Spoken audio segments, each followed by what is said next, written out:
IG Sindh Ghulam Nabi Memon Kandhkot में बेदर्दी से क़त्ल कयल प्रोफेसर अजमल सावंत जे सखर वारे घर पहुंची वियो, पोयरनि सां उज़र ख़्वाही कई आहे। IG सिंध पुलिस गुलाम नबी मेमण शहीद अजमल सावंत जे वारसनि सां मुलाक़ात भी कई आहे। अजमल सावंत जे भाउ डॉक्टर मोहम्मद तारिक सावंत ऐं वारसनि पंहिंजे ख़दशनि खां IG सिंध खे आगाह कयो आहे।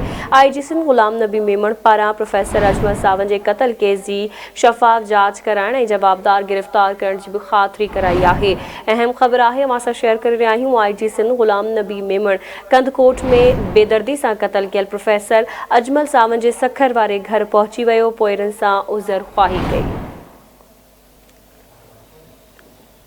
IG सिंध गुलाम नबी मेमण कंदकोट में बेदर्दी सां क़त्ल कयल प्रोफेसर अजमल सावंत जे सखर वारे घर पहुची वियो, पोयरनि सां उज़र ख़्वाही कई आहे। तफ़सील मालूम कंदासीं सखर मावास जे रिपोर्टर मोरड़ो महर खां। जी मोरड़ो महर, कहिड़ा तफ़सील आहिनि आगाह कजो।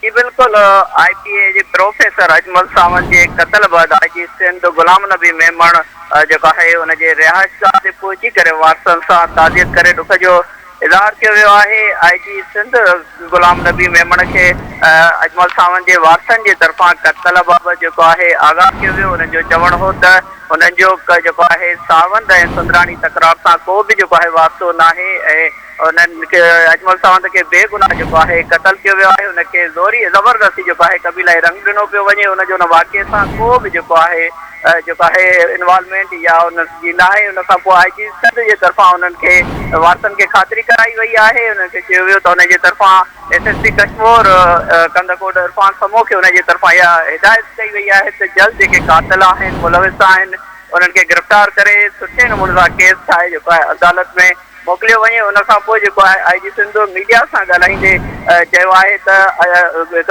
जेको आहे प्रोफेसर पढ़ियल लिखियल माण्हू जो क़त्ल कयो वियो आहे। वारनि जे तरफ़ां उनखे तमामु घणो उन ते दुख पहुतो आहे। जल्द जेके कातिल आहिनि उन्हनि खे गिरफ़्तार कयो वेंदो ऐं जेके अमन अमान जी सूरत हाल आहे उन ते उन पुलिस जा जज़्बा ॾिठा आहिनि। पहिरियां खां अमन अमान जी सूरत हाल बहितर आहे। दुआरनि सां पुलिस जेका विढ़ंदी कंहिंखे बि अमन ख़राब करण जी जेका इजाज़त आहे उहा